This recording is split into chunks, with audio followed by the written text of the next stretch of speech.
Okay good morning, জয় যিশু। আসুন আমরা ঈশ্বরের কাছে সমর্পিত হই এই সকালে। ঈশ্বর তিনি একটা সুন্দর দিন আমাদেরকে দেখতে সাহায্য করেছেন।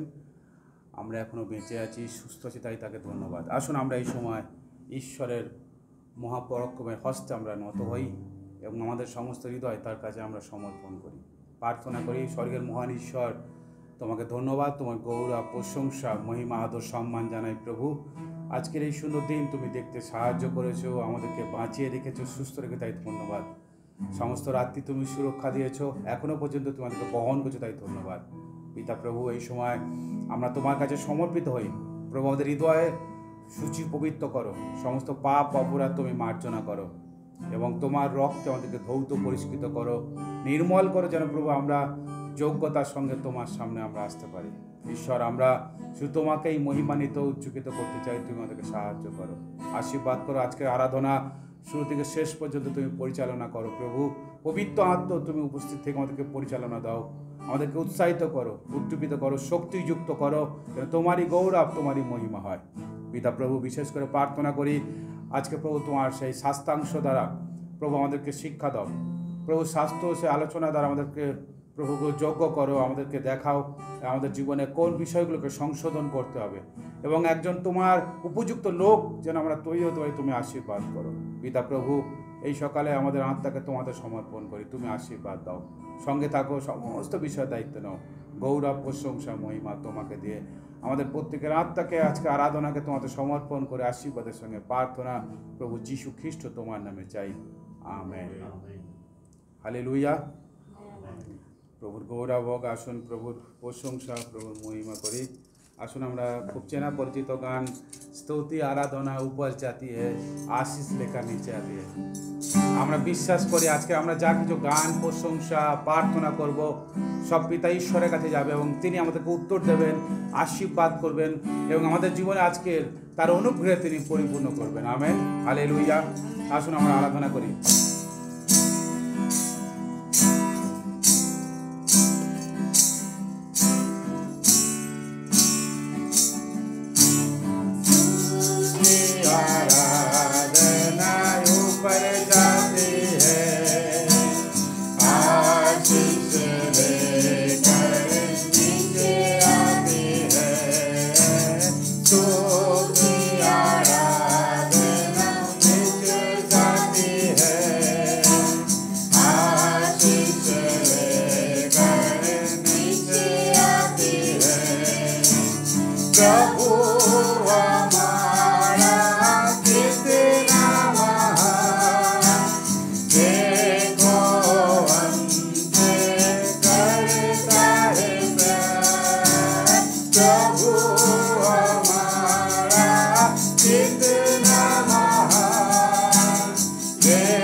হালেলুয়া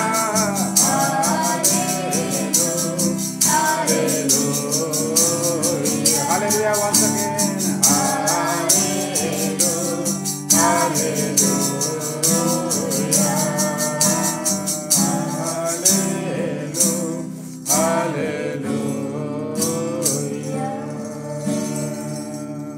হালেলুয়া প্রভুর গৌরব হোক। আসুন তার প্রশংসা আরো করি, গান বেঁধে গান করি কি সুখের আশ্বাস যিশু আমার। 32 32 সংখ্যার গান করি বই থেকে।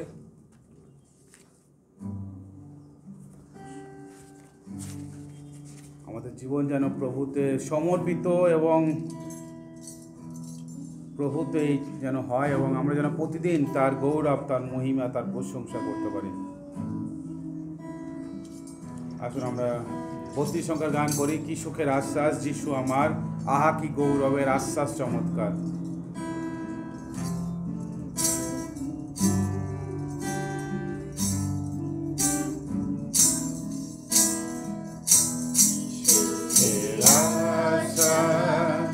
যিশু আমার, আহা কি গৌরবের আশ্বাস চমৎকার।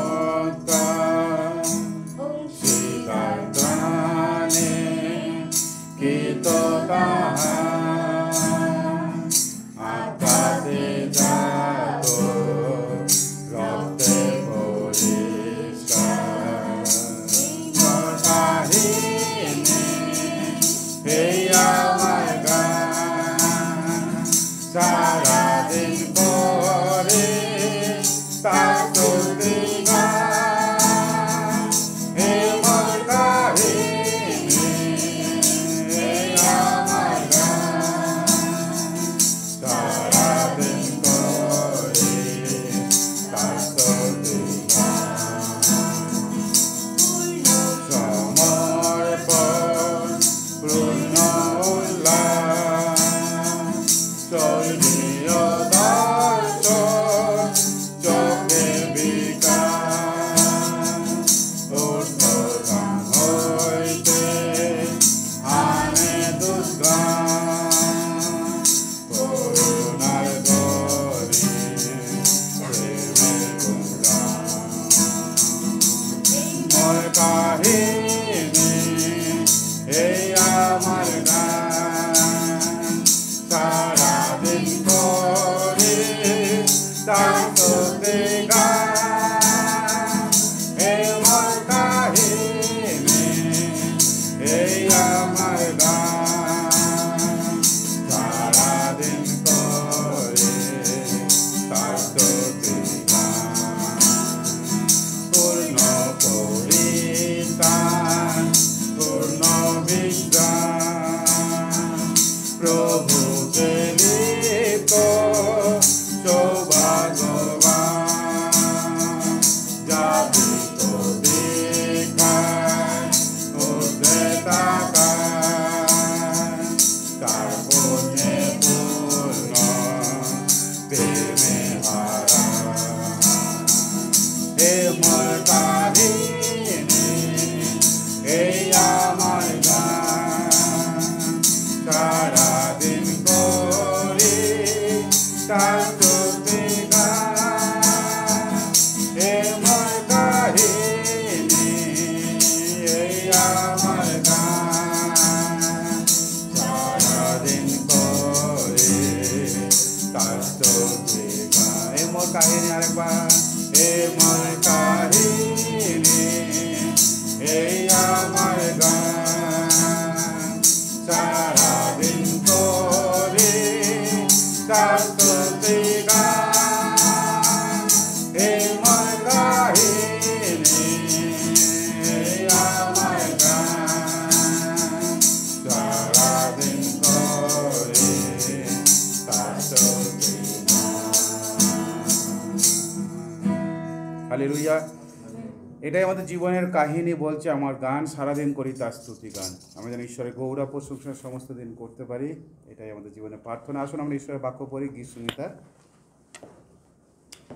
সংহিতা তার 89 অধ্যায় 89, সাম 89 14-26। গীত সংহিতা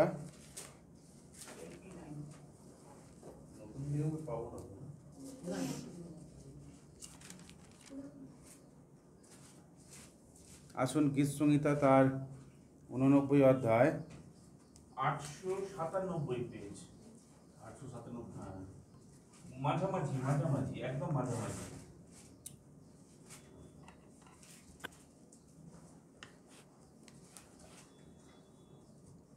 আসুন গীত সংহিতা তার 89 অধ্যায় 14 থেকে 26 পদ আমরা পাঠ করব। যারা নেই তারা শুনুন ঈশ্বরের বাক্য। গীত সংহিতা 89 অধ্যায় 89 ভার্সেস 14 to 26 ঈশ্বরের বাক্য। আসুন আমরা যদি পেয়েছি তাহলে আমরা পড়ি। ধর্মশীলতা ও ন্যায় বিচার তোমার সিংহাসনের ভিত্তিমূল, দয়া ও সত্য তোমার শ্রীমুখের অগ্রগামী। ধন্য সেই প্রজারা যারা সেই আনন্দ ধ্বনি জানে। সে সদাপ্রভু, তাহারা তোমার মুখের দীপ্তিতে গমনাগমন করে। তাহারা সমস্ত দিন তোমার নামে উল্লাস করে। তাহারা তোমার ধর্মশীলতায় উন্নত হয়, যেহেতু তুমি তাহাদের বলে শোভা। আর তোমার অনুগ্রহে তোমার সিংহ উন্নত হইবে, কেননা আমাদের ঢাল সদাপ্রভু, আমাদের রাজা ইসরায়েলের পবিত্রতমে। একদা তুমি নিজ সাধুকে দর্শন দিয়া কথা কইয়াছিলে, বইয়াছিলে, আমি সাহায্য করিবার ভার একজন বীরকে সমর্পণ করিয়াছি। আমি প্রজাদের মধ্যে মনোনীত একজনকে উন্নত করিয়াছি। আমার দাস দাউদকেই পাইয়াছি। আমার পবিত্র তৈলে তাহাকে অভিষিক্ত করিয়াছি। আমার হস্ত তাহার দৃঢ় সহায় হইবে, আমার বাহু তাহাকে বলবান করিবে। শত্রু তাহার প্রতি উপদ্রব করিতে পারিবে না, দুষ্টতার সন্তান তাহাকে দুঃখ দিতে পারিবে না। আমি তাহার বিপক্ষগণকে তাহার সম্মুখে চূর্ণ করিব, তাহার বিদ্বেষীগণকে আঘাত করিব। কিন্তু আমার বিশ্বস্ততা ও দয়া তাহার সহিত থাকিবে, আমার নামের তাহার সিংহ উন্নত হইবে। আর আমি স্থাপন করিব তাহার হস্ত সমুদ্রের উপরে, তাহার দক্ষিণ হস্ত নদীগণের উপরে। সে আমাকে ডাকিয়া বলিবে, তুমি আমার পিতা, আমার ঈশ্বর ও আমার পরিত্রাণের শৈল। আমেন। হালেলুয়া। ঈশ্বরের ধন্যবাদ হোক। ঈশ্বরের বাক্য বলছে যে ধর্মশীলতা ও ন্যায় বিচার তোমার সিংহাসন। সত্যি ঈশ্বরের যে সিংহাসন, ঈশ্বর তিনি ন্যায় বিচার করেন, তিনি ন্যায় প্রতিষ্ঠা করেন। Justice god, god is justice god, এটা মনে রাখতে হবে। আমরা যেমন বলি যে ঈশ্বর প্রেমময় ঈশ্বর, তেমন ঈশ্বর হচ্ছে ন্যায় বিচার কর্তা। তিনি ন্যায় বিচার করবেন। অধার্মিকতা, অপবিত্রতাকে তিনি পছন্দ করেন না। তিনি পবিত্রতা ভালোবাসেন, কারণ তিনি পবিত্র ঈশ্বর, তিনি ধর্মময় ঈশ্বর। তাই বাক্যে লেখা আছে তিনি ধর্মশীলতা ও ন্যায় বিচারের ঈশ্বর। কিন্তু আবার তার মুখের আগে, শ্রীমুখের আগে কি থাকে? দয়া ও সত্য থাকে। তাই ঈশ্বর বলছে আমার সন্তানরা, আমার মনোনীত দাস দাউদকে তিনি বলছেন যে তিনি কি করবেন? তিনি আমাকে ডাকবেন, আমি তার ঈশ্বর হব এবং তিনি আমাকে পিতা বলে ডাকবে। তো ঈশ্বর আমাদেরকে এইরূপ চায়, আমরা যেন ঈশ্বরকে আমরা তাকে পিতা বলে ডাকতে পারি। তিনি আমাদের পরিত্রাণের শৈল, মানে পাহাড় স্বরূপ। তিনি আমাদের সমস্ত কিছু রক্ষাকারী। এবং ঈশ্বরের বাক্য বলছে যে আমার দাসের বিরুদ্ধে যারা পরিকল্পনা করবে তাদেরকে তিনি দেখবেন, চূর্ণ করে দেবেন। যারা হিংসা করবে তাদেরকে তিনি আঘাত করবেন। তাই আমরা যদি ঈশ্বরের সামনে বিশ্বস্তভাবে, ঈশ্বরের সামনে পবিত্রভাবে আমরা জীবন করি, ঈশ্বর আমাদের পক্ষে হয়ে কাজ করবেন। তিনি আমাদের পক্ষে কাজ করবেন। আমাদের শত্রুদেরকে তিনি দেখবেন, তাদেরকে কিভাবে শাস্তি দিতে হবে, কী করতে হবে, সেটা ঈশ্বরের ব্যাপার। কিন্তু আমাদের দরকার যেন আমরা ঈশ্বরের সামনে বিশ্বস্তভাবে চলি, ঈশ্বরের মুখের দীপ্তিতে গমনাগমন করি। ঈশ্বরের বাক্য বলছে, হে সদাপ্রভু, তাহারা তোমার মুখের দীপ্তিতে গমনাগমন করে। ঈশ্বরের জ্যোতিতে, ঈশ্বরের আলোতে গমনাগমন করা, তার সে পবিত্রতায় গমনাগমন করে, এটা আমাদের জীবনে গুরুত্বপূর্ণ। তাই আসুন আজকের দিনে আমরা আমাদের মনকে সেইভাবে প্রস্তুত করি যেন আমরা আমাদের জীবন থেকে সমস্ত অধার্মিকতা, অপবিত্রতা, অসুচিতা, মন্দতাকে সরিয়ে ফেলে আমরা যেন ঈশ্বরের ধর্মশীলতা, ঈশ্বরের ন্যায় বিচারের অন্বেষণ করতে পারি, ঈশ্বরের পবিত্রতার অন্বেষণ করতে পারি, ঈশ্বরের সম্মুখে আসতে পারি। তার শ্রীমুখের আগে আছে দয়া ও সত্য, সেইটার আমরা যেন অনুসরণ করতে পারি। আসুন আমরা আরও ঈশ্বরকে গৌরব করি, ঈশ্বরকে প্রশংসা করি। আমরা হৃদয় দিয়ে বলি, হে স্বর্গীয় পিতা, আমরা তোমাকে ভালোবাসি। আসুন আমরা সেই গানটা করি।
সর্বদা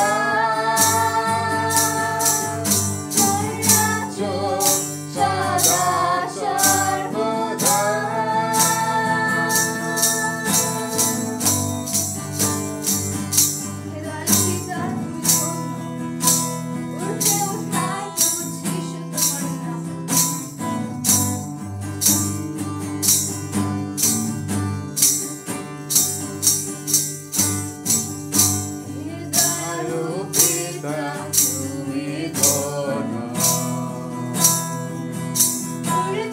উঠাই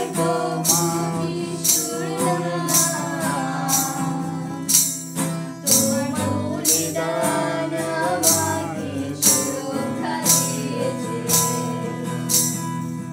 পুনরুত্থানের শক্তি আমার জীবন দেয়। সদা প্রভু যিশুর নাম, যিনি ছিলেন আছেন আর থাকবেন। সদা প্রভু যিশুর নাম, যার রাজ্য সদা সর্বদা, রাজ্য সদা সর্বদা। সদা প্রভু যিশুর নাম, যিনি ছিলেন আছেন আর থাকবেন। সদা প্রভু যিশুর নাম, যার রাজ্য সদা সর্বদা, যার রাজ্য সদা সর্বদা, যার রাজ্য সদা সর্বদা। আসুন সেই প্রভুর সামনে আমরা আসি, যার রাজ্য সদা সর্বদা। এবং আমরা, ঈশ্বর বাক্য বলে যে আমরা প্রথম তাকে ভালোবেসেছি, তা নয়, তিনি আমাদেরকে প্রথম ভালোবেসেছেন। এবং আমরা যখন পাপী ছিলাম, তিনি তার একমাত্র পুত্রকে তিনি পাঠিয়েছেন যেন আমরা পাপের ক্ষমা পেতে পারি। তাই সেই ঈশ্বরকে অনেক ধন্যবাদ। সেই ঈশ্বরকে গৌরব করতে হবে, আমাদেরকে প্রশংসা করতে হবে, কারণ তিনি সমস্ত গৌরব, মহিমা, প্রশংসার যোগ্য, সমস্ত আরাধনার যোগ্য। তাই আসুন আমরা তার নামকে উচ্চকিত করে, তার নামকে মহিমান্বিত করে এই সকালে আসুন সেই ঈশ্বরের সামনে আসি। আসুন আমরা গান করি, যিশু আমি তোমাকে ভালোবাসি।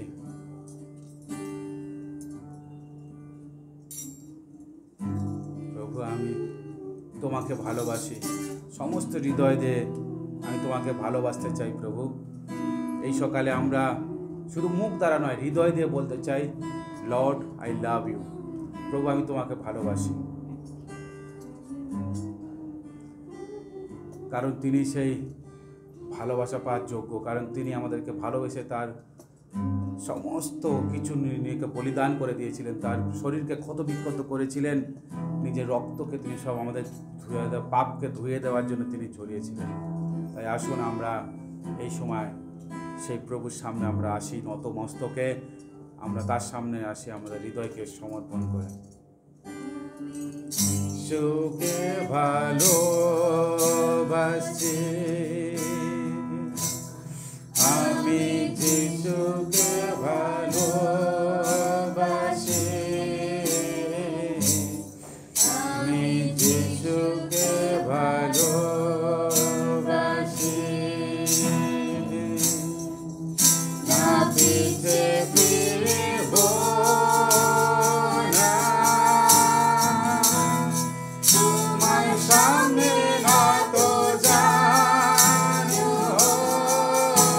হয়ে, যদি চলতে পারি তোমার পথে, যত দুঃখ কষ্ট আসুক জীবনে, না পিছে ফিরব না,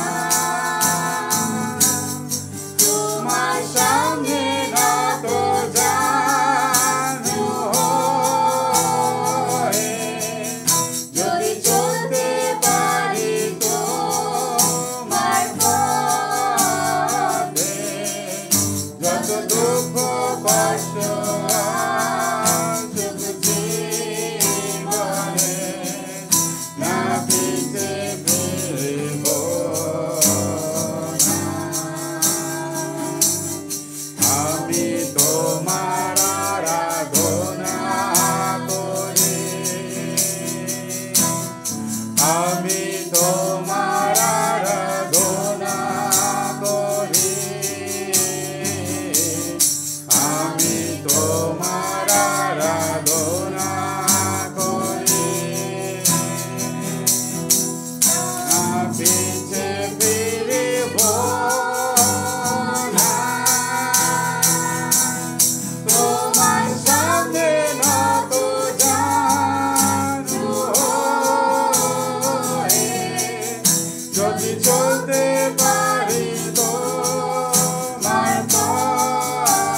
গৌরব প্রশংসা করি। হালেলুয়া।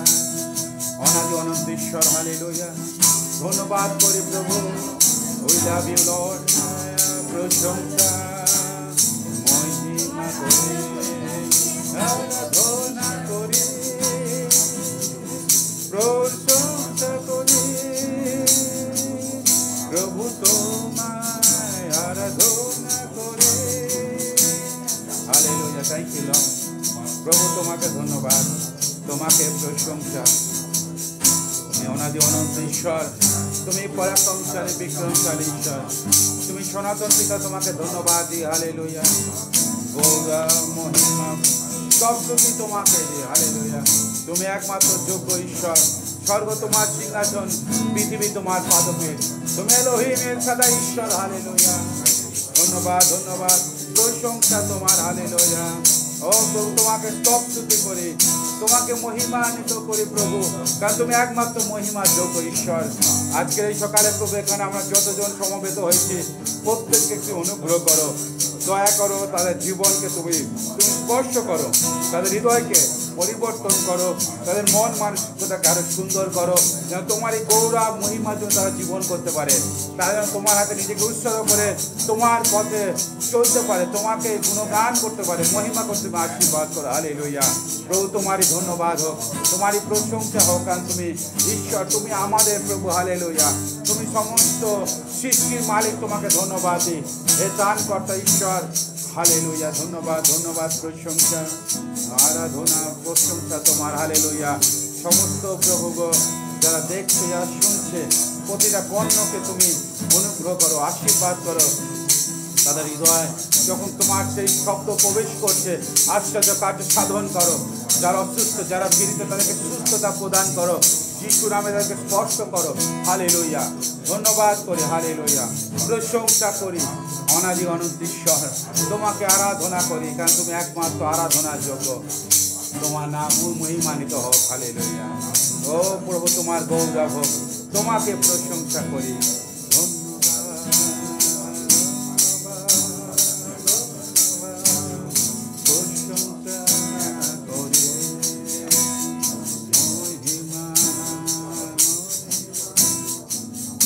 হালেলুয়া।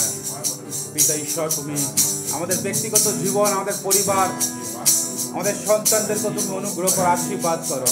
তোমাদের ব্যক্তিগত জীবন যেন তোমার প্রভু ইচ্ছায়, পরিকল্পনায় চালিত হতে পারে। তোমার হাতে সমর্পিত হই ঈশ্বর, তুমি পরিচালনা করো। ও তোমার সত্যের, তোমার ধার্মিকতার পথে চলতে সাহায্য করো। তোমার পরিত্রাণের শৈলে আমাদেরকে তুমি নিয়ে চলো। হালেলুয়া। তোমার সেই পরিত্রাণের শৈল প্রভু। হালেলুয়া। তুমি আমাকে পরিত্রাণের শৈল প্রভু, আমার তো দৃঢ় আশ্রয়স্থল, তুমি আমার বল প্রভু। আমি তোমাতেই নির্ভর করব, কারণ তুমি আমার ঈশ্বর, আমার প্রভু। তোমাকে ধন্যবাদ দিই, তোমাকে গৌরব প্রশংসা করি। হালেলুয়া। প্রভু প্রত্যেকের জীবনকে এই মুহূর্তে প্রভু তুমি পরিবর্তন করছো। ধন্যবাদ। হালেলুয়া। প্রত্যেকের হৃদয়ের সমস্ত মন্দতা, সমস্ত কুটিলতা, সমস্ত রকমের মন্দ স্বভাবকে তুমি প্রভু দূর করতে ধন্যবাদ করি। হালেলুয়া। ঈশ্বর, প্রত্যেকে তুমি তোমার আত্মা দ্বারা পরিচালিত করতে তাই ধন্যবাদ, তোমার আত্মবিশ্বাস করতে তাই ধন্যবাদ। হালেলুয়া। তোমার মহিমা হোক, তোমার প্রশংসা হোক, কারণ তুমি ঈশ্বর, তুমি আমাদের ত্রাণকর্তা, মুক্তিদাতা প্রভু।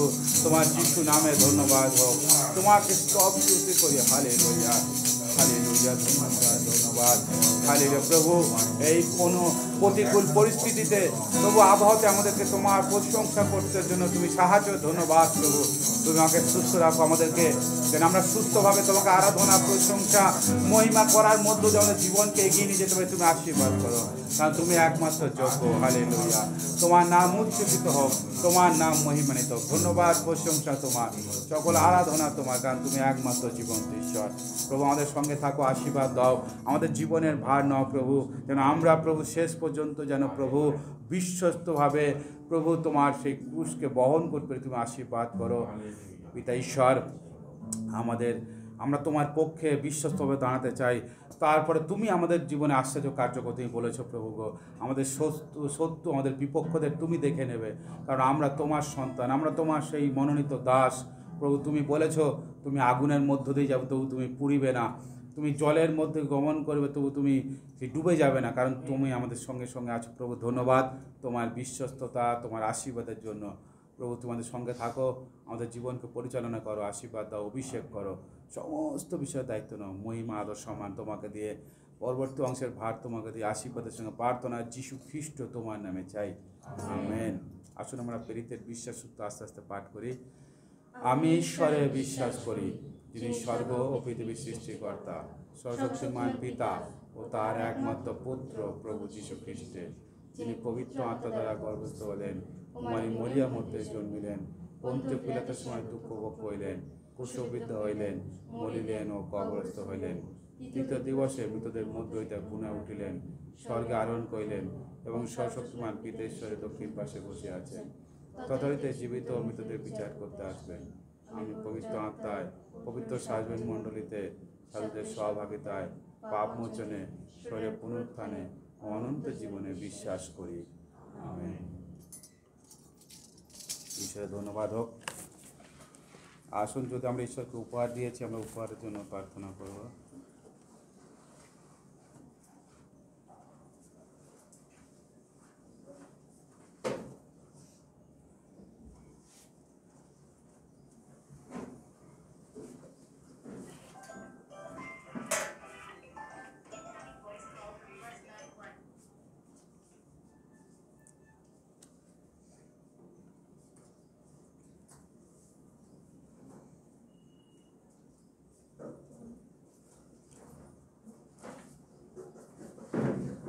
আসুন, সমস্ত উপহার, সমস্ত আমাদের প্রার্থনার নৈবেদ্য আমরা প্রভুর কাছে আমরা অর্পণ করি। আমরা একটিবার প্রভুর সামনে নত হই এবং আমাদের হৃদয়কে তাকে সমর্পণ করি। আসুন প্রার্থনা যাই। স্বর্গীয় ঈশ্বর, তোমাকে ধন্যবাদ, তোমার গৌরব প্রশংসা করি। প্রভু, তুমি আমাদেরকে নিরন্তর আশীর্বাদ করছো, তাই তোমাকে ধন্যবাদ।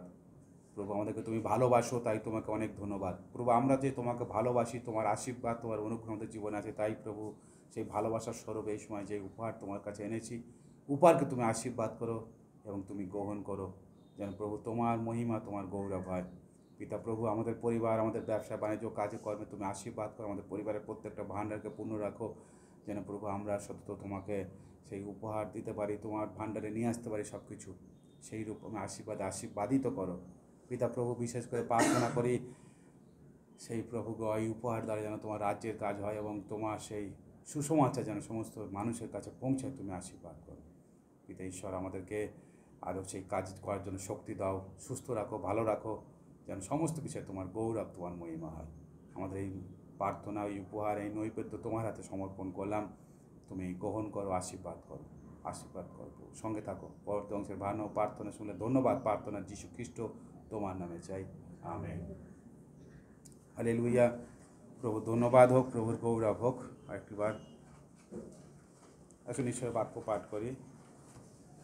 বুক অফ দানিয়েল, দানিয়েল পুস্তক,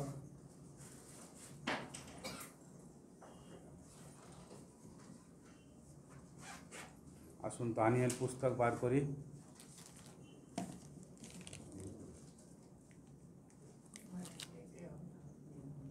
আসুন দানিয়েল পুস্তক বার করি।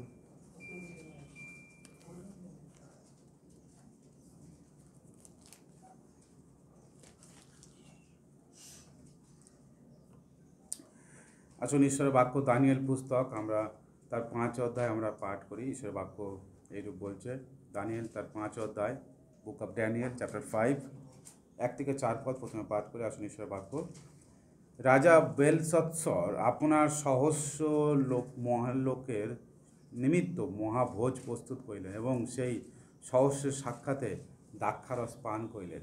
দ্রাক্ষারস স্বাদ গ্রহণ করিতে করিতে বেলশৎসর আজ্ঞা করিলেন, আমার পিতা নবুকদনেসর জেরুজালেমস্থ মন্দির হইতে যে সকল স্বর্ণের ও রৌপ্যের পাত্র লইয়া আসিয়াছিলেন, সে সকল আনিত হোক, যেন রাজা ও তাহার মহল লোকেরা, তাহার পত্নীগণ ও তাহার উপপত্নীগণ সেই সকল পাত্রে পান করিতে পারেন। তখন ঈশ্বরের জেরুজালেমস্থ গৃহমন্দির হইতে আনিত ওই সুবর্ণ পাত্র সকল লইয়া আসা হইল। আর রাজা ও তাহার মহল লোকেরা, তাহার পত্নীগণ ও তাহার উপপত্নীগণ সেই সকল পাত্রে পান করিলেন। তাহারা দ্রাক্ষারস পান করিতে করিতে সুবর্ণময়, রৌপ্যময়, পিত্তলময়, লৌহময়, কাষ্ঠময় ও প্রস্তরময় দেবগণের প্রশংসা করিতে লাগিলেন। এই ঈশ্বরের বাক্য। প্রিয় ভাই বোন, আজকের যখন আমরা মানব জাতি, যখন আমরা মানুষরা আমরা ক্ষমতা বা আধিপত্য আমরা পাই, তখন আমাদের জীবনে লোভ, লালসা, আমাদের ঔদ্ধত্যতা বৃদ্ধি পায়। বাবিল রাজ, এই বেলশৎসর, বাবিল যে সাম্রাজ্য ছিল, বাবিল সাম্রাজ্যের ইনি একজন রাজা, এবং অনেক রাজ্যকে জয় করার পরে তার মনে এতটাই অহংকার এবং শক্তির ক্ষমতার একটা যে দাম, মানে কি বলে, এটা যে অহংকারের বা গর্বান্বিতা যেটা হয়েছিল, গর্বের জন্য অহংকার এমন এসছে তার জীবনে, অন্ধকার নেমে এসছে যে সে মানে অনেক বাড়াবাড়ি কাজ করা শুরু করেছে। এবং যদি দেখি এই বাবিল আগাগোড়া, যদি দেখেন বাইবেলে, আপনারা জানেন সেই প্রথম পুরাতন নিয়মের দিকে আছে এই বাবিল টাওয়ার তৈরি করছিল সেই পুরাতন নিয়ম, এবং তাদের মধ্যে সেই অহংকার কাজ করছিল যে আমরা এবার ঈশ্বরকে ধরেই নেব এই বাবিল টাওয়ারের মধ্য দিয়ে। ঈশ্বর তখন তাদের মধ্যে ভাষাভেদ তৈরি হলো। আজকের যে পৃথিবীতে এত ভাষা, ঈশ্বর সেখান থেকে এই ভাষাভেদ তৈরি করলো যাতে একে অপরের ভাষা না বুঝতে পারে। তাই সেই বাবিলে আগাগোড়ায় তাদের মধ্যে মন্দতা, তাদের চিন্তাভাবনাই আগাগোড়ায় মন্দতা ঈশ্বরের বিরুদ্ধে। তাই বিভিন্ন প্রতিমা, মূর্তি তারা তৈরি করে ঈশ্বরের বিরুদ্ধে তারা গিয়েছে বারবার। তাই ঈশ্বর তাদের উপরে তাদের ক্রোধ নামিয়ে এনেছে। আবার তাদেরকে দিয়ে আবার কখনো কখনো ঈশ্বর তার মনোনীত জাতিদেরকেও আক্রমণ করিয়ে তাদেরকে বশীভূতও করিয়েছেন। কিন্তু আজকের যেটা আছে সেটা হচ্ছে সেই বাবিলের রাজা, সেই নবক্ষত্রেশ্বর, যিনি কিন্তু ভালো ছিল, মানে একসময় ঈশ্বরের বিরুদ্ধে কাজ করেছে, আবার তিনি ঈশ্বরকে প্রশংসা করেছে, ঈশ্বরের গৌরব স্বীকার করেছে। যদি আমরা দেখি আগের অধ্যাতেই, মানে 4 অধ্যায় 37 পদ দেখুন লেখা আছে, এখন আমি নবক্ষত্রেশ্বর সেই রাজের প্রশংসা, প্রতিষ্ঠা ও সমাদর করিতেছি, কেননা তাহার সমস্ত ক্রিয়া সত্য ও তাহার পথ সকল ন্যায্য, আর যাহারা সগর্বে চলে তিনি তাহাদেরকে খর্ব করিতে পারেন। তো রাজা নবক্ষত্রেশ্বর, যিনি এই বাবিলের রাজা ছিলেন, তিনি কিন্তু অনেকবার ঈশ্বরের বিরুদ্ধে কাজ করেছে। আপনারা জানেন দানিয়েল তার বন্ধুদেরকে অনেকভাবে শাস্তি দিয়েছে যেন তারা ঈশ্বরকে না মানে। তার কারণ দানিয়েল এবং তার বন্ধুরা তাদেরকে তারা মানে বন্দি করে, জিহুদা থেকে বন্দি করে এনেছিল এবং বাবিলের এই রাজার আন্ডারে রেখেছিল। তাদের নামকে পরিবর্তন করে তাদের মূর্তির নাম রেখেছিল, কিন্তু তাতেও তারা ঈশ্বরের ওপর আস্থা, ঈশ্বরের উপর বিশ্বাস রেখেছিল, কারণ ঈশ্বর তিনি সত্য, তিনি ন্যায্য, তিনি জানেন। তাই নবক্ষত্রেশ্বর সেই ঈশ্বরের মহিমা তিনি দেখেছেন, তাই তিনি এখানে স্বীকার করছে যে এই স্বর্গরাজের প্রশংসা এবং তার প্রতিষ্ঠা সমাদর করিতেছে। হ্যাঁ, তিনি ঘোষণা করেছেন যে এই রাজ্যে সবাই সেই ঈশ্বরের গৌরব করো, এবং তিনি বলছেন কি তার সমস্ত ক্রিয়া সত্য ও তার পথ সকল ন্যায্য, তিনি মুখ থেকে স্বীকার করছেন। এই তার ছেলে, আমরা এখনই এখানে পড়লাম যে সেই নবক্ষত্রেশ্বরের ছেলে, তার পিতা সেই জেরুজালেম মন্দির থেকে যে ঈশ্বরের পাত্রগুলো এনেছিল, সেগুলোকে তিনি এখন কি করছে, সেইগুলো দিয়ে মদ খাওয়ার চিন্তা করছে। সেগুলোতে মদ খাচ্ছে, দ্রাক্ষারস মানে মদ খাচ্ছে, ওয়াইন, সে মদ খাচ্ছে এবং তার অনেক স্ত্রীর সঙ্গে আরও লোকের সঙ্গে উল্লাস করছে, হর্ষনাদ করছে। অ্যাকচুয়ালি বাবিল আগরায় তারা অহংকার করে, কারণ বাবিলের এক ঝুলন্ত উদ্যান আছে এবং বাবিল সেই টাওয়ার আছে বাবিল, এবং বাবিলে অনেক উঁচু প্রতিমা আছে, 295 ফুট একটা উচ্চ প্রতিমা আছে। তো এই সমস্তর জন্য তারা অহংকার করে। কিন্তু এই বাবিলকে, এইটা এখানে যদি পড়েন, তাই এই যে বেলশৎসর অনেক রাজ্যকে দখল করে সেই বাবিলের যখন রাজা ছিলেন, সেই সময় তার এই যে ঔদ্ধত্য কাজ ঈশ্বরের চোখে অনেক মন্দ ঠেকল। তাই ঈশ্বর তার উপরে ক্রোধ প্রকাশ করেছেন, কারণ ঈশ্বরের সামনে যখন আমরা মন্দভাবে চলি, ঈশ্বর পছন্দ করে না। তো এই বাবিল রাজ, তার পাপ এতটাই, মানে ঈশ্বরের সামনে এতটাই বাড়াবাড়ি, ঈশ্বর তাকে চেতনা দিলেন এবং ঈশ্বরের আঙুল মানে তাকে দেখিয়ে দিলেন যে তুমি বড়ই মন্দ কাজ করছো। তাই আজকে যদি দেখেন এই অংশটা, তিনি কি করছেন, সেই মানে মদগুলো খেয়ে সেই প্রতিমার সামনে তিনি মানে উল্লাস করছে। এবং তারপরে কি হচ্ছে, তারপরে কি হলো, সেই দণ্ডে 5:6-5 থেকে 7 দেখুন কি বলছে, 5 অধ্যায়, সেই 5 কি সেই দণ্ডে মনুষ্য হস্তের অঙ্গুলি কোলা বানিয়া রাজপ্রাসাদের ভিত্তি পোলপের উপরে দীপাধারের সম্মুখে লিখিতে লাগিল, এবং যে হস্তাজ্ঞ লিখিতেছিল তাহা রাজা দেখিলেন। তখন রাজার মুখ বিবর্ণ হইল, তিনি ভাবনাতে বিহ্বল হইলেন, তাহার কোটি দেশের গ্রন্থি শিথিল হইয়া পড়িল ও তাহার জানুতে জানু ঠেকিতে লাগিল। রাজা উচ্চস্বরে গণক, কলদীয় ও জ্যোতিবেত্তাদিগকে আনিতে আজ্ঞা করিলেন। রাজা মানে এই যে বেলশৎসর, সে অনেক রাজ্যকে দখল করে নিয়েছিল এবং সমস্ত রাজ্যরা, প্রতিবেশী রাজ্যগুলো তাকে দেখে ভয় পেত, তার পরাক্রম, তার ঔদ্ধত্যতা, তার শক্তি দেখে। কিন্তু একটা ঘটনা, মানে এই ধরুন 1000 লোকের সঙ্গে খাওয়া দাওয়া করছে, ভাবা যায় 1000 লোক মানে তো কম নয়। 1000 লোককে নিয়ে তার আরও মানে অনেক স্ত্রী ছিল, পত্নী উপপত্নী। এই যে সবাইকে নিয়ে তিনি রঙ্গরসে মত্ত, মানে মদ খাচ্ছে, মানে উল্লাস করছে, সেই সময় জাস্ট দেখলেন যে মানুষের হাতের মতন একটা আঙুল, মানুষের আঙুল দেয়ালে কিছু যেন লিখছে। এটা দেখে তার যে এত রাজ্য দখল করে, যার এত শক্তি, যার এত ঔদ্ধত্য, থতমত খেয়ে গেছে এবং ভয় দেখুন তার কেমন কাজ করছে। ঈশ্বরের বাক্য বলছে তার মুখ বিবর্ণ হয়ে গেছে এবং সে ভাবনাতে বিহ্বল হয়ে গেছে এবং তার কোটি দেশের মানে কোমর তার ঠান্ডা হয়ে যাচ্ছে এবং হাঁটু কাঁপতে লেগেছে। ব্যাপারটা কি, কি এটা? একটা আঙুল দেওয়ালে লিখছে, আবার আঙুলটা দেখা যাচ্ছে না কিন্তু লিখে চলেছে। তো প্রিয় ভাই বোন, আজকে সেই আঙুল ঈশ্বরের আঙুল। ঈশ্বর যখন আমরা ঈশ্বরের পথে আমরা চলতে চলতে আবার আমরা দূরে চলে যাই ঈশ্বর থেকে, আমাদের নিজেদের চিন্তায়, নিজেদের ঔদ্ধত্যে জীবন করি, তখন ঈশ্বরের আঙুল বা ঈশ্বর আমাদেরকে চেতনা দেয়, ঈশ্বর আমাদেরকে ঠেলা দেয় যে তুমি ঠিক করছো না, তুমি ঠিক নিজেকে পরিবর্তন করো, নিজেকে সংশোধন করো। প্রিয় ভাই বোন, ঈশ্বর তিনি আমাদেরকে সৃষ্টি করেছিলেন তাকে প্রশংসা করার জন্য, তাকে মহিমা করার জন্য, তার এই সৃষ্টিকে দেখে তার গৌরব করার জন্য। এবং সেই জন্য আপনারা জানেন, কিন্তু মানুষের জীবনে পাপ আসলো, মানুষ ঈশ্বরের অবাধ্য হওয়ার জন্য মানুষের জীবনে পাপ আসলো এবং সেই পাপের জন্য আজকের এই মানুষকে কষ্ট পেতে হচ্ছে।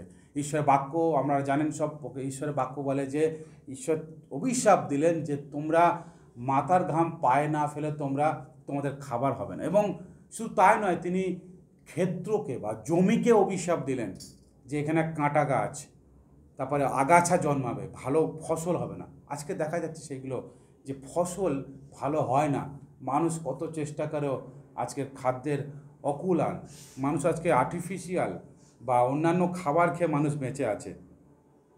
মানুষ আজকের অনেক ক্ষেত্র আজকের মানে মানে কী বলে, শস্যহীন হয়ে যাচ্ছে আস্তে আস্তে, ঈশ্বর অভিশাপ। এবং মানুষ আজকে মানে মাথার ঘাম পায়ে ফেলেও তার খাবার সে সব জোগাতে পারছে না, আরও তার পরিবারের সবাইকে কাজ করতে হচ্ছে, সবাই কাজকর্ম করেও যেন মানুষের অভাব মেটে না।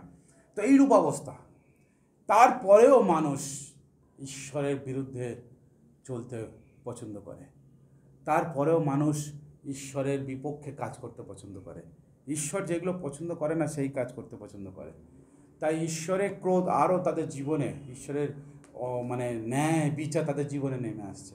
আমি আগেই বললাম, ঈশ্বর যেমন প্রেমময় তেমন তিনি ন্যায় বিচারকারী, তাই তিনি ন্যায় বিচার ভালোবাসেন। তাই আমরা যদি ঈশ্বরের সম্মত, ঈশ্বরের বাক্য সম্মত যদি না চলি, ঈশ্বরের বাক্য মতন যদি জীবন না করি, আমাদের জীবনে ঈশ্বরের এরকম ন্যায় বিচার নেমে আসতে পারে। সেই জন্য ঈশ্বরের বাক্য আমরা যদি দেখি যে মানুষ সতত, ঈশ্বরের বাক্য বলছে আদি পুস্তকে ঈশ্বর মানুষকে সৃষ্টি করার পরে তিনি মানুষকে দেখলেন যে মানুষের জীবনে সততই যেন মন্দতা, তারা সবসময় মন্দ চিন্তা করছে, মন্দ বিষয় তারা ভাবনা করছে, মন্দ বিষয় চলছে। তাই ঈশ্বর মানুষের জীবনে বিভিন্নভাবে মানে প্রলয় বা বিভিন্ন ডিজাস্টার তিনি নামিয়ে নিয়ে আসছেন।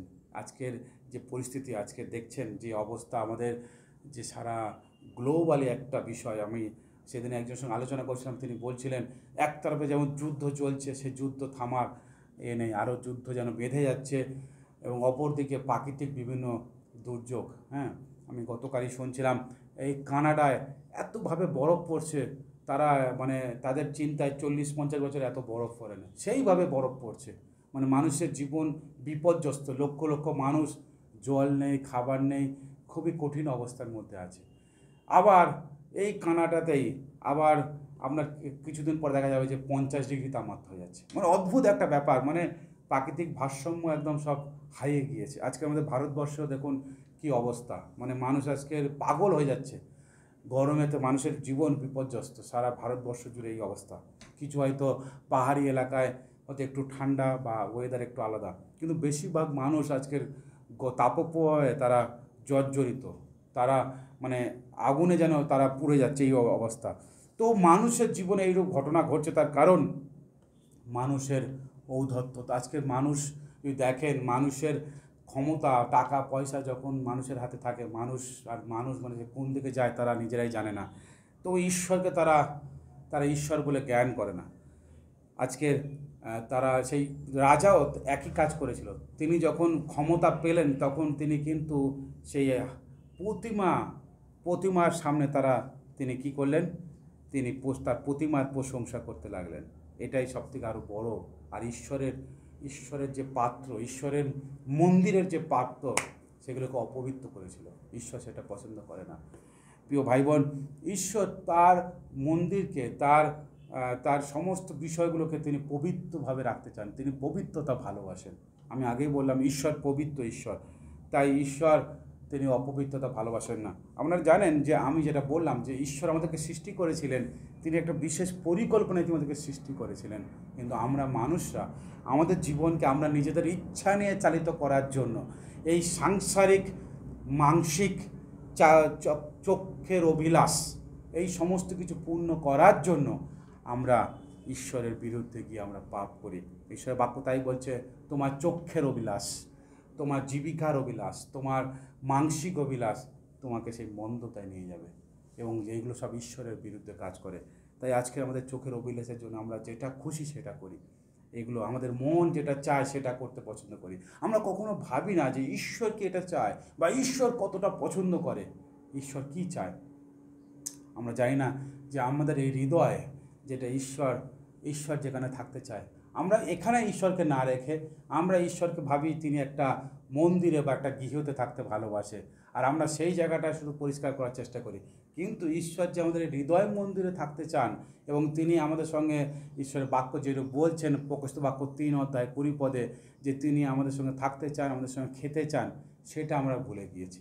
কিন্তু আমরা এখান থেকে বার করে আমরা অনেকে চার্চে, আমরা অনেকে মন্দিরে ভাবি সেখানে ঈশ্বর থাকবে, আর আমাদের হৃদয়ে আমাদের কর্তৃত্ব থাকবে, আমাদের অহংকারের জীবন, আমাদের ঔদ্ধত্যের জীবন, আমাদের নিজেদের চিন্তার জীবন। সেই জন্য ঈশ্বর তিনি আমাদের জীবনে আরও তার সেই ন্যায় বিচারকে তিনি নামিয়ে আনছেন। সেই দিন সেই রাজার জীবনে এনেছিলেন, তাই তিনি তার আঙুল দ্বারা তার কিছু কিছু জিনিস, কিছু কথা তিনি লিখলেন। এবং ঈশ্বরের বাক্য বলছেন তার যা মন্তব্যতা, মানে যারা সেই রাজ্যে গণক যা কিছু ছিল কেউ পড়তে পারছে না। লাস্টে সেই রাজ্যে তার স্ত্রী রানী তিনি বললেন যে এই রাজ্যে একজন আছেন যিনি এই কথা সব পড়তে পারবেন, এই অর্থ সেই বলে দেবে। তিনি হচ্ছে দানিয়েলকে ডাকো, যাকে তোমার বাবা এনেছিল। এবং দানিয়েলকে ডাকা হলো। রাজা ঘোষণা করলেন পুরস্কার, যে বিভিন্ন কিছু পুরস্কার দেওয়া হবে, বেগুনি কাপড় পরানো হবে। বেগুনি কাপড় একমাত্র রাজা ছাড়া, রাজারই পরিবারের লোক ছাড়া কেউ পরার অধিকার নেই, কিন্তু সেই কাপড় দিয়ে বিভূষিত করা হবে। এটা অনেক বড় সম্মান। সেই সময় সোনা দেওয়া হবে, রাজ্যের একটা তৃতীয় ব্যক্তি, মানে একটা ক্ষমতা সম্পন্ন ব্যক্তি করা হবে। প্রিয় ভাই বোন, দানিয়েল ঈশ্বর বিশ্বাসী ছিলেন। দানিয়েল তিনি সবসময় প্রার্থনা করতেন। আমরা যদি পড়ি দানিয়েল পুস্তক, ঈশ্বরের বাক্য বলছে তিনি দিনে 3 বার ঈশ্বরের সামনে হাঁটু গেড়ে প্রার্থনা করতেন। আমরা আগে ঘটনা আমরা জানি, দানিয়েল তিনি রাজার কোনো খাবারকে পছন্দ করেননি। সুরা মানে মদ বা মাংস তিনি খাননি। তিনি মনোনীত করেছিলেন সবজি খাবার খেয়ে তিনি ঈশ্বরের সামনে প্রার্থনায় তিনি তৈরি হবেন। এবং ঈশ্বর সেই রূপ তাকে আশীর্বাদ করেছিলেন। তাই তার জীবনে যে পরীক্ষাগুলো এসেছিলেন, ঈশ্বর সেই পরীক্ষা থেকে দানিয়েল তার বন্ধুদেরকে তিনি রক্ষা করেছিলেন, কারণ তিনি ঈশ্বরের সামনে বিশ্বস্ত ছিলেন। তিনি ঈশ্বরকে সেই মানে শত্রুপক্ষ, শত্রুদের মানে আওতায় থেকেও, শত্রুদের ঘরে থেকেও তিনি ঈশ্বরের পক্ষে দাঁড়িয়েছেন। তিনি বলেছেন, মেরে দিলে দাও, যা শাস্তি দেবেন দেন, কিন্তু আমি বিশ্বাসে কখনো আমি হটব না। আমার বিশ্বাস ঈশ্বরের ওপর, একমাত্র জীবন্ত ঈশ্বর যিনি সমস্ত কিছু সৃষ্টিকারী, আমি তাকেই শুধু বিশ্বাস করব। ফলপ্রসূ হিসেবে দেখা গিয়েছে যে শাস্তিই দিয়েছে সেখান থেকে তারা বিজয়ী হিসেবে বেরিয়ে এসছেন এবং রাজা স্বীকার করেছে যে সেই ঈশ্বর সর্বশক্তিমান, তাকেই প্রশংসা করা দরকার। তাই দানিয়েলকে যখন এই সমস্ত লোভ দিল, দানিয়েল কি বলছে 17 পদে, তখন দানিয়েল উত্তর করিয়া রাজার সম্মুখে বলিলেন, আপনার দান আপনারই থাকুক। তিনি কোনো লোভ করতে চান। ভাবেন, দানিয়েল অন্য দেশ থেকে তাকে ধরে এনেছে, তিনি ওই রাজ্যে তিনি বন্দী হিসাবে আছেন, তার নাম পরিবর্তন করেছে, তার জীবনে একটা চাপ আছে, এতদিন বন্দিত্বের মধ্যে আছেন, তবু কোনো লোভ নেই, কোনো লোভ নেই। তিনি বলছেন, আপনার দান আপনার কাছে রাখুন, আপনার পুরস্কার অন্যকে দেন, কিন্তু আমি মহারাজার নিকটে এই লিপি পাঠ করিব এবং ইহার তাৎপর্য তাহাকে জানাইব। কারণ তিনি জানেন এটা ঈশ্বর লিখেছেন এবং ঈশ্বরের বাক্য বলছেন 24 পদে, এই জন্য তাহার সম্মুখ হইতে এই হস্তার্ঘ প্রেরিত ও এই কথা লিখিত হইল। কার সম্মুখ হইতে? ঈশ্বরের সম্মুখ হইতে। তার কারণ তিনি বলছেন যে তুমি, দানিয়েল তাকে চেতনা দিচ্ছে, আপনি ঈশ্বরের এই লোকদের সামনে ঈশ্বরকে অপমান করছেন, ঈশ্বরকে নিচুকৃত করেছেন, তার পাত্রগুলো নিয়ে তুমি আপনি মদ্যপান করছেন, আপনি দেবতাদের সামনে পরিপাত করছেন, দেবতাদের প্রশংসা করছেন, ঈশ্বরের সমাদর করেন নাই। সেই জন্য ঈশ্বরের এই হাত এসে আপনার সামনে লিখেছে। এবং সেই লেখার অর্থ দানিয়েল বলছে, মিনে মিনে তকেল উপার্সিন 25 পদে লেখা আছে, মানে গণিত গণিত তুলাতে পরিমিত খণ্ডিত। ঈশ্বর তাকে বললেন যে তুমি যে ঔদ্ধত্য, যে শক্তি নিয়ে তুমি এই কাজ তুমি করছো, তোমার এই শক্তি ছিনিয়ে নেওয়া হবে। তোমার রাজ্য সেই দখল করবে পার্সিয়ান, আসেরিয়ান, তারা দখল করবে সেই রাজ্যকে। এবং প্রকৃতপক্ষে সেই বাবিল রাজ্যের মধ্য দিয়ে একটা সুন্দর নদী প্রবাহিত হয়ে গিয়েছিল এবং সেই নদী যেখান থেকে প্রবাহিত ছিল সেখানে বড় প্রাচীর ছিল, যাতে শত্রুরা সেই নগরে প্রবেশ না করতে পারে। খুব মোটা ছিল, যাতে কেউ উপর থেকে উঠতে না পারে, অনেক উঁচু ছিল। কিন্তু প্রকৃতপক্ষে দেখা গেল সেই প্রাচীরকে, সেই দেওয়ালকে শত্রুপক্ষ সেখানে গুহা তৈরি করে গোপনে গোপনে প্রবেশ করে এই রাজ্যে প্রবেশ করেছিল এবং এই রাজাকে মেরে দিয়েছিল এবং সেই রাজ্যকে সেই আসেরীয়রা, পার্সীয়রা তারা দখল করে নিয়েছিল। প্রিয় ভাই বোন, এই বেলশৎসর রাজার জীবনে ভাবুন, তার ক্ষমতা, তার শক্তি থাকা সত্ত্বেও ঈশ্বর মুহূর্তের মধ্যে তাকে কি করেছিল? ঈশ্বরের বাক্যে লেখা আছে তাকে নত করে ফেলেছিল, ছিন্ন করে ফেলেছিল, তাকে সব তার শেষ করে দিয়েছিল এবং সে নিজেও মারা গিয়েছিল শত্রুদের হাতে। ঈশ্বর তিনি পরাক্রমশালী ঈশ্বর, তার সামনে আমরা ধূলিকণার নাই। গীত সংহিতা লেখা আছে, মানুষ কি যে তুমি তাকে স্মরণ করো, সে তো ধূলিকণার নাই। কিন্তু আমরা এই ধূলিকণার স্বরূপ মানুষ, আমরা ঈশ্বরের সামনে আমরা এমনভাবে চলি যেমন আমি তার থেকে উপরে। তাই ঈশ্বরের আঙুল মাঝে মাঝে আমাদেরকেও নাড়া দেয়, আমাদেরকেও মাঝে মাঝে চেতনা দেয়, ঠেলা দেয়। প্রিয় ভাই বোন, যখন আমরা যখন দেখবো কোনোভাবে ঠেলছে বা কোনো বিষয় আমাদেরকে চেতনা দিচ্ছে, আমাদেরকে দরকার সেই সময় চেতনা হওয়ার। সেই রাজার জীবনও থরথরানি বা কাঁপুনি লাগিয়ে দিয়েছিল ঈশ্বরের বাক্যে লেখা যায় তার হাঁটুর সঙ্গে হাঁটু ঠেকে যায়। কখন একটা মানুষের হাঁটুর সঙ্গে হাঁটু ঠেকে যায়? প্রচণ্ড ভয় যখন পায়, দুটো পা যখন কাঁপতে থাকে, তখনই এরকম ঘটনা ঘটে। সেই রাজার জীবনে সেই দিন সেই ঘটনা ঘটেছিল। প্রিয় ভাই বোন, ঈশ্বরের বাক্যে প্রেরিত পৌল তিনি 1 করিন্থীয় তার 3 অধ্যায় 16-17 পদে কি বলছে আমরা দেখি। আমরা যাতে এই বাক্যটা আমরা মনে করি এবং আমরা কে যেন সেটা আমরা মনে রাখি। 1 করিন্থীয় তার 3 অধ্যায় 16-17 পদে এরকম বলছে, তোমরা কি জানো না যে তোমরা ঈশ্বরের মন্দির এবং ঈশ্বরের আত্মা তোমাদের অন্তরে বাস করেন?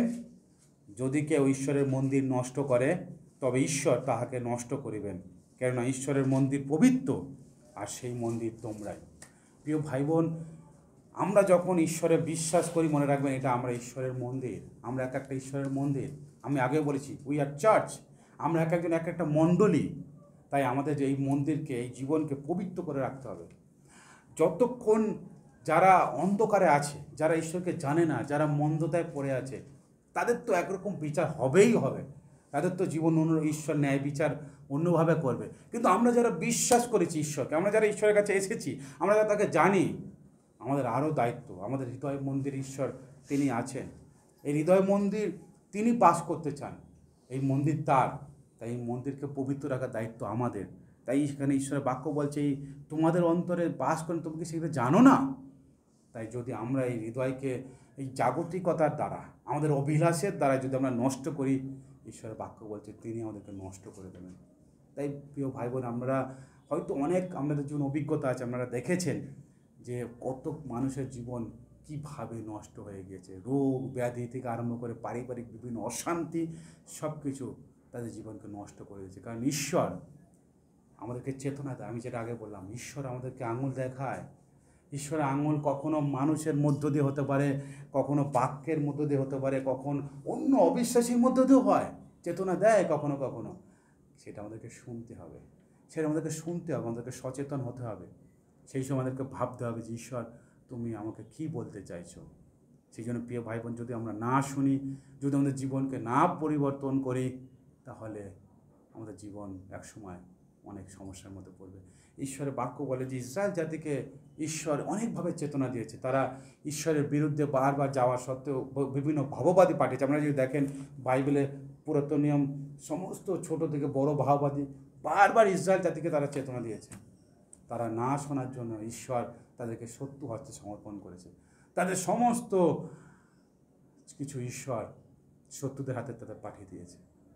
তারা আবার অনুতাপ করেছে, আবার ফিরে এসেছে। প্রিয় ভাই বোন, ঈশ্বর তিনি জীবিত, তিনি সব সময় তিনি দেখছেন আমাদেরকে। আমরা কখনোই যেন না ভাবি যে ঈশ্বর চুপচাপ আছে। ঈশ্বর সব জানেন। আজকের অনেক সময় আমরা চিন্তা করি যে আজকে এত মণ্ডলী ভাঙছে, এত খ্রিস্টান মানে স্কুল ভেঙে দিচ্ছে, ঈশ্বর কি করছে? ঈশ্বর সব জানে প্রিয় ভাই বোন। আসলে ঈশ্বর গমের মধ্যে থেকে তুষটাকে আলাদা করছে। যারা তুষের বিশ্বাস, তুষের মতন হয়ে আছে, ফুঁ দিলে উড়ে যাবে, বিশ্বাসের কোনো গভীরতা নেই, বিশ্বাসের সেই ভিত্তিমূল নেই। আমি গতদিন বলছিলাম, প্রেরিত পৌল বলছে তোমরা যে আহ্বানে আহত হয়েছ, সেই জায়গায় তোমরা বদ্ধমূল হও। হ্যাঁ, তোমাদের গোড়াটাকে শক্ত করো, তোমরা বিশ্বাসে শক্ত হয়ে দাঁড়াও। কিন্তু যারা আমরা সেই বালির ওপরে আমরা ঘর গাঁথছি, আমাদের বালির ওপরে আমাদের বিশ্বাসকে রেখেছি, ঝড় আসবে, ঢেউ আসবে, আমরা ধুয়ে চলে যাব, আমাদের গাছ সব উপরে পড়ে যাবে। কিন্তু আমাদেরকে সেই পাথরের মধ্যে করতে হবে, আমাদের শক্তভাবে আমাদের বিশ্বাসের শেকড়কে গভীরভাবে আমাদেরকে গভীরতর করতে হবে, গভীর থেকে গভীরতর আমাদেরকে শক্ত হয়ে দাঁড়াতে হবে, যেন আমরা শক্তভাবে ঈশ্বরের সামনে দাঁড়াতে পারি। তাই প্রিয় ভাই বোন, আপনারা মনে করবেন না যে ঈশ্বর জানে না, দেখছে না। আসলে ঈশ্বর খাঁটি করছেন। ঈশ্বর তুষ থেকে গমকে আলাদা করছে, সলিড করতে চাইছে। তাই যারা বিশ্বাসে ভ্রান্ত, যারা হালকা মানে তুষের মতন বিশ্বাস হয়ে আছে, ও অটোমেটিক তারা উড়ে চলে যাবে। তাই আমাদেরকে এটা প্রার্থনা করা দরকার নেই যে আমি একে পছন্দ করি না, ঈশ্বর তুমি ওকে মনোনীত করে নিয়ে আসো শাসক হিসাবে। এটা ঈশ্বরের দায়িত্ব, আমরা এটা কখনোই বলতে পারি না। তার ইচ্ছা সিদ্ধ হবে। আমাদের দায়িত্ব আমাদের বিশ্বাসে টিকে থাকা, আমাদের দায়িত্ব ঈশ্বরকে গৌরব করা, আমাদের দায়িত্ব ঈশ্বরকে জানা, এই বাক্য পড়া, সেই বাক্য মতন জীবন করা, বাকিটা ঈশ্বর করবে। আপনি দানিয়েলের কথা ভাবুন, সে শত্রু রাজ্যে গিয়ে শত্রুরা তাকে ধরে নিয়ে গেছে, তাকে সবসময় ফলো আপ করছে, তাকে বলে দিয়েছে তুমি কিছু করবে না, তবুও সে ঈশ্বরকে ভয় করেছে, ঈশ্বরকে গৌরব করার মনস্থির করেছে। সকাল দুপুর তিনি 3 বার প্রার্থনা করছে ঈশ্বরের সামনে নত হয়ে। তাকে ধরে নিয়ে গেছে, সিংহের গহ্বরে ফেলে দিয়েছে। ঈশ্বর তার দূত দ্বারা তিনি সিংহের মুখ বন্ধ করেছে। দানিয়েল প্রার্থনায় আছে। প্রিয় ভাই বোন, এটাই বিশ্বাসীদের জীবন হবে। কোন সরকার আসবে, কোন ধরনের শাসক আসবে, কে আপনার প্রতিবেশী কত শক্তিশালী, আপনার শত্রু কত শক্তিশালী এটা আপনার দেখার দরকার নেই। আপনি বিশ্বাসে আপনি শক্তিশালী হন, আপনি ঈশ্বরের বাক্যে মজবুত হন, আপনি সেই পরাৎপর ঈশ্বরকে ভয় করুন, যিনি আকাশ ও পৃথিবীর সৃষ্টিকর্তা, যিনি মনে করলে তার অঙ্গুলি হিলনের মধ্য দিয়ে সমস্ত কিছু ধ্বংস হয়ে যেতে পারে একটা মুহূর্তে। সেই ঈশ্বরকে আমাদের ভয় করা দরকার, তার সামনে আমাদেরকে ভালো হওয়া দরকার। আমরা যদি তার সামনে যদি পবিত্র এবং যদি তার ধর্মশীলতায় না চলি, তার সত্যে যদি না জীবন করি, তাহলে ছোটো মোটো ঘটনা আমাদের জীবনকেও উদ্বিগ্ন করবে, আমরাও বিবন্ন হয়ে যাব, আমাদেরও পা কাঁপতে থাকবে। কিন্তু যদি আমরা বিশ্বাসে থাকি, তাহলে আমাদেরকে কোনো ভয় করার দরকার নেই, কারণ আমরা জানি প্রভু তো সব বলে দিচ্ছেন যে এই সময় এই ঘটনা ঘটবে, তোমরা শুধু জেগে থাকো। তিনি বারবার বলছে তোমরা জেগে থাকো, প্রার্থনা করো। তাই প্রিয় ভাই বোন, এটা তো আমাদের জন্য আনন্দের খবর, কারণ এই ঘটনা হচ্ছে মানে, সুসমাচার প্রচারিত হচ্ছে মানে প্রভু আসবেন এবং আমরা তার সঙ্গে যাব। হালেলুয়া! আমরা সেই প্রভুর সঙ্গে থাকবো, প্রভুর তৈরি গৃহেতে থাকবো। তিনি যেটা প্রতিজ্ঞা করেছেন যে আমি তোমাদের জন্য গৃহ প্রস্তুত করছি এবং আমি যখন আসি তোমাদেরকে নিয়ে যাব।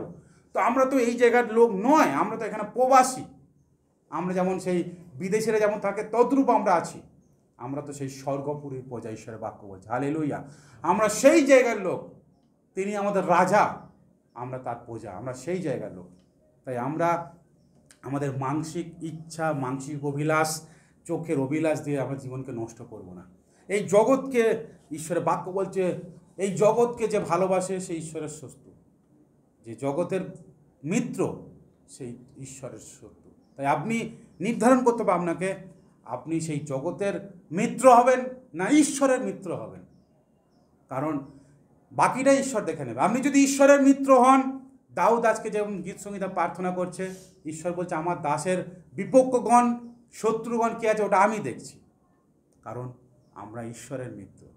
আমাদের বন্ধু এই জগতের বন্ধু নয় যে তার ক্ষমতা সীমিত, কিন্তু আমাদের বন্ধু তিনি, তার অপরিসীম ক্ষমতা সমস্ত কিছুর ঊর্ধ্বে। তাই প্রিয় ভাই বোন, আমাদেরকে এই শেষ সময় আরও আমাদের বিশ্বাসে যত্নবান হতে হবে, আমাদেরকে আরও সজাগ থাকতে হবে, এই ঈশ্বরের বাক্যকে আরও গভীরভাবে পড়তে হবে, ধ্যান করতে হবে এবং পবিত্রতায়, ধার্মিকতায় জীবন করতে হবে। মনে রাখেন, ঈশ্বর পবিত্র, তিনি অপবিত্রতা একদম পছন্দ করেন না। তিনি পাপীকে ভালোবাসেন, কারণ তিনি চান পাপী যেন মন পরিবর্তন করে তার কাছে আসে। কিন্তু তিনি চান না যে পাপী মন পরিবর্তন করেও এখনও পাপকে নিয়ে বহন করবে, এটা চায় না। কারণ প্রভু যীশু তিনি আমাদের পাপ সকল নিয়ে তিনি নিজেই ক্রুশারোপিত হয়ে গিয়েছেন, সমস্ত অভিশাপ তিনি নিয়েছেন। তাই আমাদের এখন মন পরিবর্তন করে পবিত্রভাবে তার সামনে পবিত্র প্রজা, পবিত্র মিত্র, পবিত্র সন্তান হিসাবে তার সামনে জীবন করা দরকার, কারণ তিনি এটাই চান। আর মনে রাখবেন, আপনি সেই ঈশ্বরের মন্দির। আপনার বাড়িতে ঈশ্বরের প্রভুর ক্রস কোথায় রাখবেন, পরিষ্কার করে রাখবেন, সেটা দরকার নেই। আপনার অন্তরে সেই প্রভুর ক্রুশকে রাখুন, সেই অন্তরটাকে পবিত্র করে রাখুন। নাহলে হয়তো একদিন আপনিও সেই বেলশৎসরের সমান সামনে দাঁড়াবেন, সেই রকম অবস্থার সামনে দাঁড়াবেন যখন আপনার ফিরে যাওয়ার হয়তো সময় থাকবে না। তখন আপনি হাহাকার করবেন। নোহের সময়ও নোহ অনেক চেতনা দিয়েছিল মানুষকে, কিন্তু মানুষ নোহকে ঠাট্টা করেছিল, হ্যাঁ তুমি পাগল, এই গ্রীষ্মের সময় তুমি জাহাজ তৈরি করছো, এখানে জল নেই, কিছু নেই। কিন্তু যখন দরজা বন্ধ হয়েছিল, তখন মানুষ কেঁদে হাহাকার করেও সেই দরজা আর খুলতে পারেন। তাই প্রিয় ভাই বোন, প্রভু যখন আসবেন, আপনি যতই অনুতাপ করুন, যতই যা করুন, বিচার বিচার, আর কিছু সময় নেই। তাই সময় থাকতে, দিন থাকতে আপনার কাজ সেরে ফেলুন। বাইবেল বলছে দিনের আলো থাকতে থাকতে আপনার কাজ করে ফেলুন, রাত্রি যখন আসবে তখন আর কিছু করতে পারবেন না। তাই আসুন আমরা সময় থাকতে আমরা কাজ সেরে ফেলি এবং সেই ঈশ্বরের আঙুল আপনাকে যে চেতনা দিচ্ছে, সেই আঙুলকে আপনি দেখুন। হয়তো আজকের আপনার জীবনেও কোনো বিষয় চেতনা দিতে পারে। আপনাকে ঈশ্বরের সামনে ফিরতে হবে প্রিয় ভাই বোন। মনে রাখেন, এই সারা পৃথিবীর বিচার একদিনে হবে প্রভুর আগমনের পরে, এবং সেই বিচারে এই পৃথিবীর ঘোরতর অবস্থা হবে। তার আগে আমরা প্রস্তুত হই এবং ঈশ্বরের কাছে ফিরে যাই, কারণ আমরা ঈশ্বরের বাড়ির লোক, আমরা তার লোক, আমরা এই জগতের নয়। এই জগৎ, নরক, সব শয়তান, তাকে সেই শেষ সময় পর্যন্ত সে কষ্ট ভোগ করবে, গভীর অবস্থা হবে, কঠিন অবস্থা হবে। তাই আসুন আমরা ঈশ্বরের সামনে নিজেকে সমর্পণ করি, প্রার্থনায় যায় যেন ঈশ্বর আমাদেরকে অনুগ্রহ করে। হালেলুয়া। পিতা প্রভু, তোমাকে ধন্যবাদ, তোমার গৌরব প্রশংসা মহিমা করি। পিতা ঈশ্বর, আমরা যেন দানিয়েলের মতন বিশ্বস্ত হতে পারি প্রভু। শত্রু গৃহেতে থেকেও, শত্রুদের চোখের সামনে থেকেও সে তোমাকে সর্বদা গৌরব প্রশংসা করেছে, তোমার নামকে উচ্চকিত করেছে, সে তোমাকে ভয় করেছে, মানুষকে নয়। পিতা ঈশ্বর, আমরা তোমাকে ভয় করতে চাই, আমরা তোমাকে গৌরব করতে চাই। আমাদের জীবনে সেই রূপ পরিস্থিতি নেই যেমন দানিয়েলের জীবনে ছিল, কিন্তু আমরা এখন অনেক ভালো আছি। তবু আমরা তোমাকে ভুলে আমরা জগৎকে ভালোবাসতে চাই, জগতের মিত্র হতে চাই, যেন জগতের লোকেরা আমাকে প্রশংসা করে। কিন্তু আমরা ভাবি না যে ঈশ্বরের বাক্য বলছে যে তুমি এমন কাজ করে যেন ঈশ্বর তোমাতে প্রীত হয়, ঈশ্বর যেন তোমাকে বলে ওয়েল ডান মাই সন। কিন্তু আমরা সেটা ভাবি না পিতা ঈশ্বর। তাই আমাদেরকে সেইটা ভাবতে সাহায্য করো, জগৎ থেকে নয় কিন্তু তোমার থেকে যেন আমরা প্রশংসা পাই যে তুমি খুব ভালো করেছো প্রিয় আমার ছেলে, আমার মেয়ে। প্রভু, সেইরূপ মানসিকতা দাও, আমাদেরকে আশীর্বাদ করো, যেন আমরা সমস্ত ভালো কাজের জন্য নিজেকে তৈরি করতে পারি এবং তোমার গৌরব প্রশংসা যেন আমরা প্রচার করতে পারি। আশীর্বাদ করো, সঙ্গে থাকো, আমাদের পাপ অপরাধ ক্ষমা করো, পবিত্রভাবে জীবন করতে সাহায্য করো। সমস্ত সময় তোমার বাক্য দ্বারা আমাদেরকে চলতে তুমি সাহায্য করো। আশীর্বাদ দাও, সারা সপ্তাহ ভার নাও, সমস্ত মন্দ থেকে রক্ষা করো, আরও আমাদেরকে বিশ্বাসে যত্নবান হতে তুমি সাহায্য করো। গৌরব মহিমা তোমাকে দিয়ে আমাদের আত্মাকে তোমাদের সমর্পণ করে আশীর্বাদের সঙ্গে প্রার্থনা যীশু খ্রিস্ট তোমার নামে চাই, আমেন। আসুন আমরা প্রভুর শেখানো প্রার্থনা আমরা ধীরে ধীরে আমরা সম্মান দিয়ে করি। হে আমাদের স্বর্গস্থ পিতা, তোমার নাম পবিত্র বলিয়া মান্য হোক, তোমার রাজ্য আইসুক, তোমার ইচ্ছা সিদ্ধ হোক, যেমন স্বর্গে তেমন পৃথিবীতে হোক। আমাদের প্রয়োজনীয় খাদ্য আজ আমাদেরকে দাও, আর আমাদের অপরাধ সকল ক্ষমা করো, যেমন আমরাও আপন আপন অপরাধীকে ক্ষমা করিয়াছি। আর আমাদের পরীক্ষাতে আনিও না, কিন্তু মন্দ হইতে রক্ষা করো। রাজ্য, পরাক্রম, মহিমা যুগে যুগে তোমার হোক, আমেন। আসুন আমরা আশীর্বচন গ্রহণ করি। এখন থেকে পিতা ঈশ্বরের প্রেম, প্রভু যীশু খ্রিস্টের অনুগ্রহ, পবিত্রতা, সহভাগিতা, শান্তি, চালনা, প্রেরণা আমাদের প্রত্যেকের সঙ্গে, যত দিন দুঃখী, অনাথ, অসহায় মানুষ আছে, খ্রিস্ট বিশ্বাসীরা আছে, তাদের সঙ্গে এখন থেকে প্রভু দ্বিতীয় আগমন পর্যন্ত নিত্য নিত্য বিরাজ করুক, আমেন। প্রভু আমাদের সহবর্তী হোক, প্রভু শান্তি আমাদের সঙ্গে থাকুক, আমেন। জয় যিশু। সবাই ভালো থাকেন, সুস্থ থাকেন, আবার দেখা হবে, আমেন।